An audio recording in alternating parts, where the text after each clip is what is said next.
Okay, class, welcome. How you doing? We are starting Unit 9.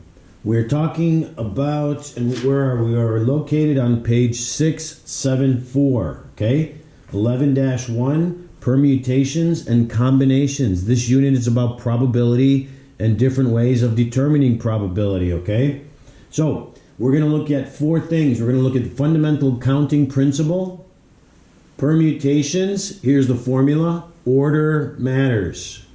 Order matters. What do I mean by that? I mean by, like, if there's a race, somebody comes in first place, somebody comes in second place, or somebody comes in third place, right? Order matters.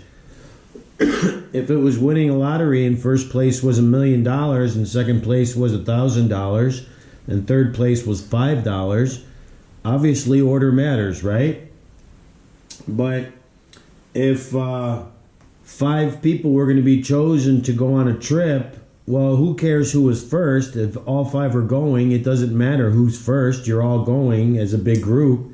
So order does not matter. When order doesn't matter, that's combination, okay? Order matters, permutation. Order does not matter, combination. That's little n, little r, and big C. Little n, little r, and big P, okay? And then the fourth thing we're going to talk about is factorial. So, we're looking at the first example on page 674. Fundamental counting principle, okay? Fundamental counting principle. If event M can occur in M ways and is followed by event N that can occur in N ways, then M followed by event N can occur in M times N ways, okay? M times N ways. That sounds confusing, right? Well, think of it this way. You have 3 pair of pants, okay? We'll call 3M. And you got 2 shirts, right? And you're going to go out and you want to look nice and you got a choice. These are your 3 favorite pants, whatever they are, and you've got 2 favorite shirts. Well, with your first pair of pants, you can wear shirt 1 or shirt 2, right? You've got 2 choices of shirts. And then on your second, if you wear a different pair of pants, your second pair of pants, again, you've got choice of wearing shirt 1 or shirt 2. But now with the different pair of pants, right? And then you can like say, no, I'm going to try the third pair of pants, right? And now you have another combination, right? You've got the third pair of pants. Maybe the first pair of pants are red and the second pair of pants are blue, right? These are blue pants. And then the third pair of pants are black, right? And then you've got 2 shirts, 2 different shirts. Maybe a gray shirt and a green shirt. Gray shirt, green shirt. Gray shirt, green shirt, right? Let's just write that. Gray shirt, green shirt.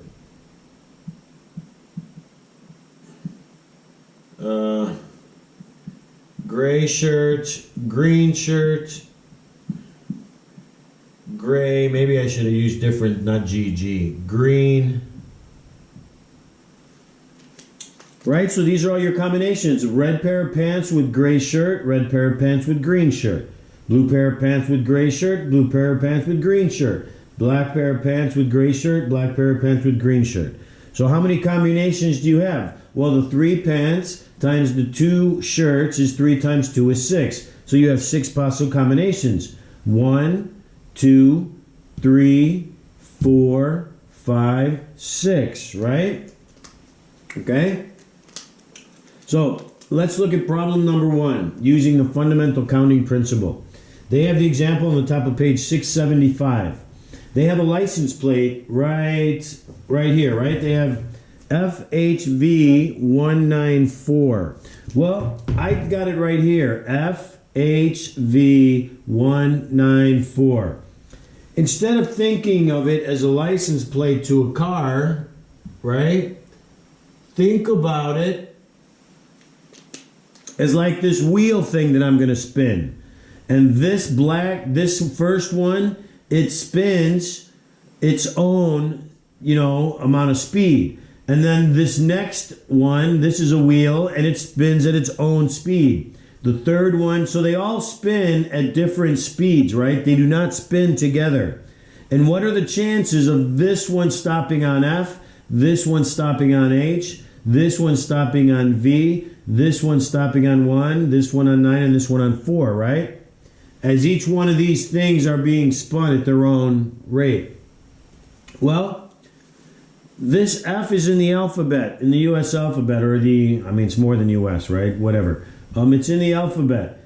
And how many letters are in the alphabet? 26, right? So there's 26 different chances.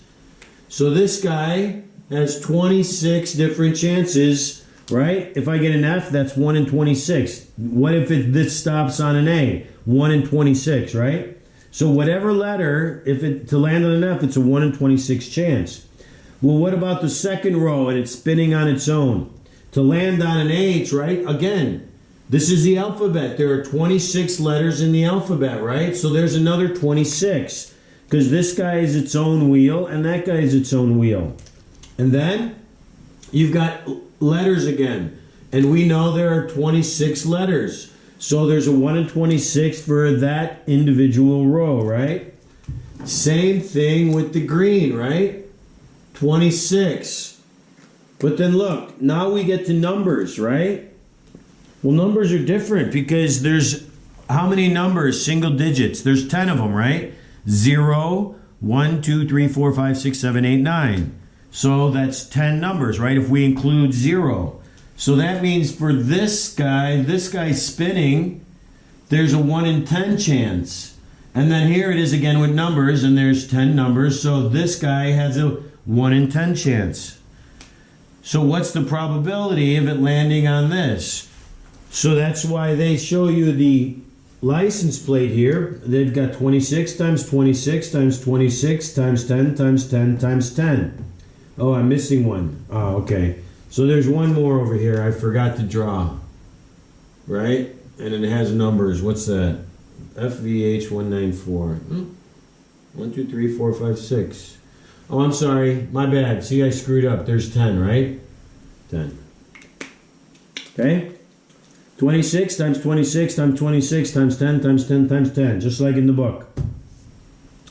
So, let's move on to the next one. Problem number 2. Factorials. Well, I think I've done factorials with you guys before. Just introducing them to you and showing you about them. But I don't think they're going to be too difficult of a concept.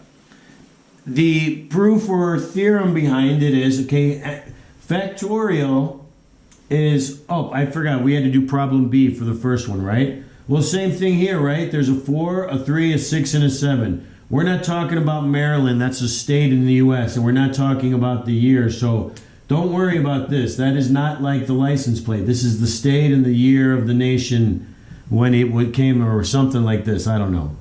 Not when the nation came in, but I don't know what this 1912 means. But these are the numbers, 4, 3, 6, 7, right? Well, there's 10, 10, 10, 10. So what's the chance of getting 4, 3, 6, 7? Well, that's going to be 10 times 10 is 100, times 10 is 1,000, times 10 is 10,000, so a 1 in 10,000 chance of getting that order of 4, 3, 6, 7 in that order, okay? So, let's move on. And how can we make this connection with permutation with PNR? Well, there are 10 digits, right? 0, 1, 2, 3, 4, 5, 6, 7, 8, 9. 0, 1, 2, 3, 4, 5, 6, 7, 8, 9. 0, 1, 2, 3, 4, 5, 6, 7, 8, 9. 0, 1, 2, 3, 4, 5, 6, 7, 8, 9, right? So you got a 1 in 10 chance of getting a 4, a 1 in 10 chance of getting that. So 10, and you've got 4 these numbers. So that would be 10, 4, okay? 10, P, 4. And if we wanted this order specifically, 4, and then 3, and then 6, and then 7, then order matters, then we would use this guy. But if we said, I don't care if the 4 is first or last or in the middle, I don't care. I just want these different numbers, these 4 particular numbers, 4, 3, 6, 7, in any order, I don't care. Well, if we didn't care about the order, then we would say 10C4, right? Okay? We'll do some more practice. Factorial. Well, factorial is whatever that number is. Let's say, let's look at the book's example. in how many ways, problem number 2 on 675. Finding the number of permutations of n items. In how many ways can you file 12 folders, one after the other in a drawer? Okay, filing 12 folders in a drawer, one after the other. No one's talking about any order. No one's saying anything about that, right? Just 12 folders, putting them in there. Let's say they're different colors. Okay, and then you put them in there. But it doesn't matter what the order of the color is. Well, you can say if there's 12, well, then we can say 12 factorial. Okay, and that's a much simple process, right? Filing 12 folders. Well, order doesn't matter. We don't care about the first 3 or the first 5. Just there's 12 folders, we're going to file them. So we say 12 factorial. And this is like a preliminary proof of it. 12 factorial would be 12 factorial equals 12 times 12 minus 1, which is 11. So 12 times 11, right? Well, if we expand 12 factorial, that would be 12 times 11 times 10 times 9 times 8 times 7 times 6 times 5 times 4 times 3 times 2 times 1. Okay? So, that's a lot of math, right? But you can go into your calculator. You go to math, move 1, 2, 3 to the right, then go down to the number 4 and you say the exclamation point, right? Exclamation point. Like in English class. An exclamation point is factorial, okay? So, there we have factorial right there. So what you would do is, let me clear that out. I'm going to write 12, 1, 2, then I'm going to go to math, then to the right 3, 2, 3. That PRB is probability. Then go down to number 4 and press enter. And then it gave me my answer, 121. No, 12 factorial. It has. And then I press enter, I'm sorry. And then it showed me 12 factorial. And here's the answer, this long number, like 47 billion or something. Okay, so that's this one. I hope you can see this. I don't think there was any light in the way here, was there? I was worried about that. See if you can see that. There was light. Okay, so let's bring that up a little closer for you. Okay.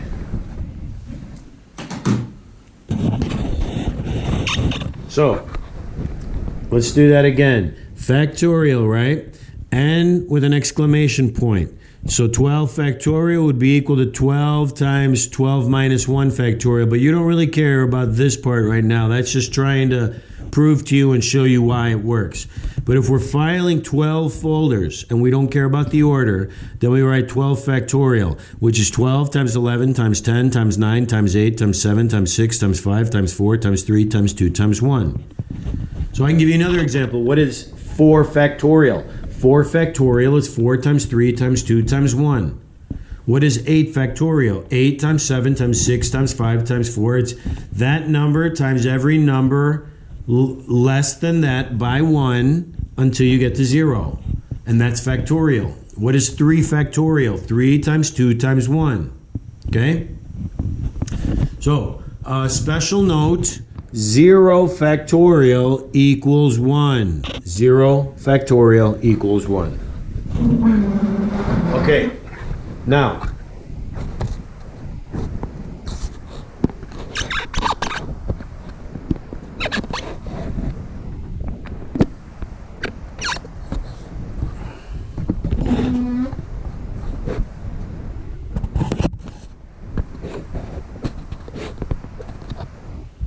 make sure you can see everything.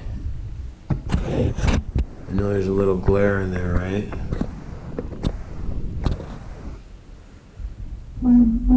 Okay, I'll try and stand over here to cover it as much as I can, but I'll bring it closer anyway. We're not over here, we're over here right now, okay?